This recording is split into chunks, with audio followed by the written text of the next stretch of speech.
में आप सभी दर्शकों का स्वागत है।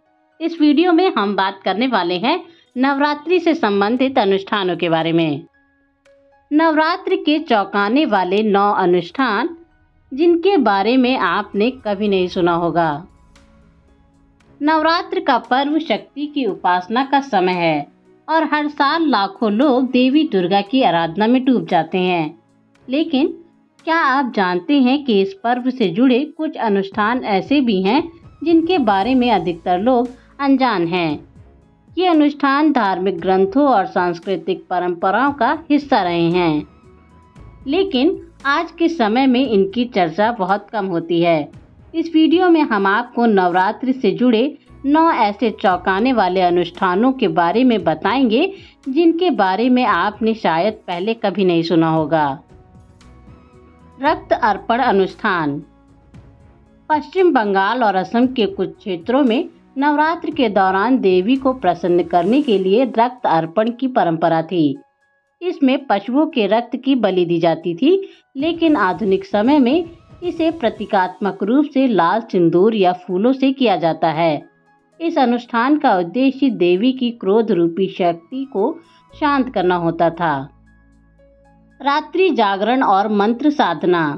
कई साधक नवरात्र के दौरान पूरी रात जागकर विशेष मंत्रों का जाप करते हैं। यह साधना सामान्य पूजा पाठ से अलग होती है और इसका उद्देश्य ध्यान और आत्मशक्ति का जागरण होता है। ऐसा माना जाता है कि रात्रि के समय देवी की शक्ति अत्यधिक प्रबल होती है और इस समय की साधना से विशेष लाभ मिलता है। गुप्त नवरात्र शक्ति साधना का गोपनीय मार्ग। गुप्त नवरात्र के बारे में बहुत कम लोग जानते हैं। यह नवरात्र सामान्य चैत और शारदीय नवरात्र से अलग होती है और तंत्र साधना से जुड़ी होती है। इसमें देवी की साधना गुप्त रूप से की जाती है और इसे केवल तांत्रिक विद्या में पारंगत लोग ही करते हैं। इसका उद्देश्य विशेष शक्तियों की प्राप्ति होता है। कुंडली जागरण साधना।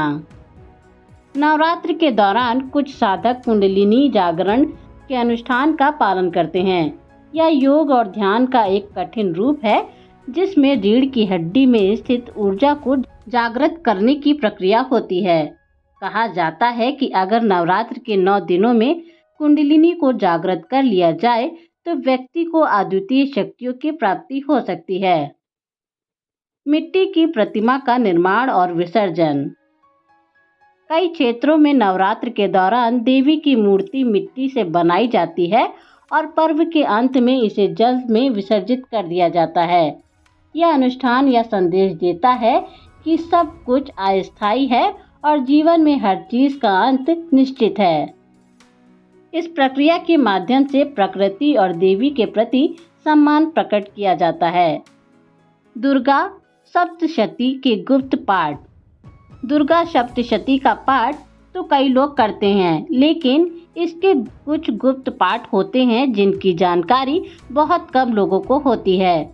यह पाठ विशेष रूप से कठिन माने जाते हैं और इन्हें विशेष मंत्रों के साथ उच्चारण करने से अदृश्य शक्तियों की कृपा प्राप्त होती है। यह अनुष्ठान केवल योग्य साधकों द्वारा ही किया जाता है। त्रिकाल संध्या पूजा। त्रिकाल संध्या का अनुष्ठान दिन में 3 बार सुबह, दोपहर और शाम किया जाता है। इस पूजा में सूर्य के तीनों समय की ऊर्जा को साधक अपने भीतर ग्रहण करने का प्रयास करता है। इसका धार्मिक महत्व तो है ही, साथ ही इसे मानसिक और शारीरिक शुद्धि का एक रूप भी माना जाता है। महाकाली तंत्र साधना। महाकाली तंत्र साधना का अनुष्ठान नवरात्र में रात के समय किया जाता है। इसमें देवी महाकाली की पूजा की जाती है जो संहार और शक्ति की प्रतीक है। इस साधना को अत्यंत कठिन माना जाता है और इसे करने वाले साधक तांत्रिक विद्याओं के जरिए विशेष सिद्धियां प्राप्त करने का प्रयास करते हैं। क्षीर अभिषेक अनुष्ठान। दक्षिण भारत के कुछ हिस्सों में देवी की प्रतिमा पर दूध चढ़ाने का एक विशेष अनुष्ठान होता है जिसे क्षीर अभिषेक कहा जाता है।